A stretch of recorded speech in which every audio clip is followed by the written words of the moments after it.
Good evening student. आज हम आप लोगों के बीच में बायोलॉजी के स्टार्टिंग पॉइंट से यानी स्टार्टिंग टर्म से हम लेकर चलेंगे। आप लोग बायोलॉजी किसे कहते हैं, बायोलॉजी क्या है, बायोलॉजी टर्म कहाँ से आया है, बायोलॉजी की परिभाषा क्या होती है, इस चीज आप लोग 11वीं क्लास में पढ़ते हैं। तो 11वीं क्लास का सबसे पहले यूनिट का एनसीईआरटी के अनुसार जो आपका पहला यूनिट है उसका नाम है द लिविंग वर्ल्ड यानी जीव जगत। तो सबसे पहले हम जीव जगत पढ़ने के पहले जिस सब्जेक्ट में जीव जगत पढ़ना है उसका नाम बायोलॉजी है। उस बायोलॉजी शब्द को पहले हम लोग सीखेंगे कि बायोलॉजी क्या कहता है, उसका क्या परिभाषा है, बायोलॉजी शब्द कहाँ से आया और इसको किसने दिया। तो आप लोग ध्यान दीजिएगा कि बायोलॉजी जो है एक ग्रीक टर्म है। कौन सा टर्म है? ग्रीक टर्म है। ये दो शब्दों से बना है। पहला है बायो और दूसरा जो टर्म है वो है लॉजी।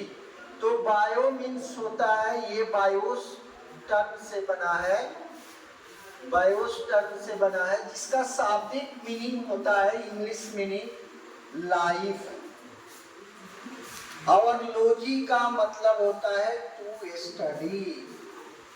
तो अब ये जो बायोलॉजी है इसका मीनिंग यहाँ पर आ गया कि स्टडी अबाउट लाइफ, यानी हम लोग जीवन का जो अध्ययन करते हैं, विज्ञान के जिस शाखा या ब्रांच में हम लोग जीवन के संदर्भ में पढ़ते हैं उसे हम लोग बायोलॉजी कहते हैं। अब यह जो बायोलॉजी शब्द है, यह जो ये टर्म है, इस टर्म को सबसे पहले दो साइंटिस्टों ने यूज किया इस धरती पर। एक का नाम था लेमार्क एंड टेरीविनस, दूसरे का नाम था टेरीविनस। ये दो साइंटिस्टों ने बायोलॉजी टर्म को दिया लोगों को सामने में। विज्ञान की इस स्पेशल ब्रांच को बायोलॉजी कहा और बायोलॉजी टर्म का प्रयोग किया, उसका नाम था लेमार्क एंड टेरीविनस। अब बात आती है कि बायोलॉजी का जनक, फादर ऑफ बायोलॉजी हम लोग किसे कहते हैं। तो फादर ऑफ बायोलॉजी जो है वो है हमारे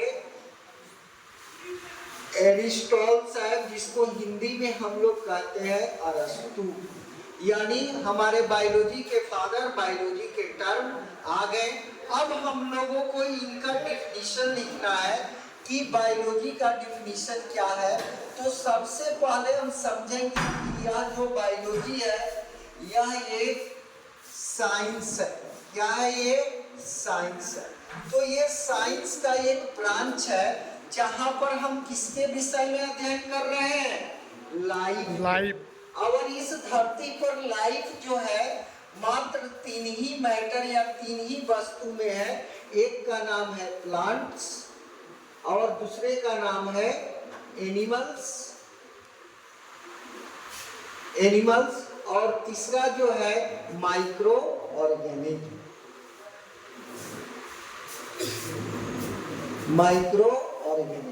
तो लाइफ जितने ऑब्जेक्ट में कंटेन है इस अर्थ पर, वो तीन ऑब्जेक्ट प्लांट है, एनिमल्स है और माइक्रो ऑर्गेनिज्म। तो एक तरह से हम अगर शॉर्ट फॉर्म में चलते हैं कि बायोलॉजी किसे कहते हैं, तो इसकी डिफिनीशन अगर हम लिखना चाहें तो शॉर्ट फॉर्म में हम लोग सीधे कह सकते हैं कि बायोलॉजी है स्टडी अबाउट लाइफ है। क्या है? Study about life is called biology. ये बायोलॉजी का डिफिनीशन हो गया शॉर्ट फॉर्म में। अगर इसी को हम लोग लॉन्ग फॉर्म में लिखें तो क्या लिखेंगे? Which branch of biology, which branch branch of science where we are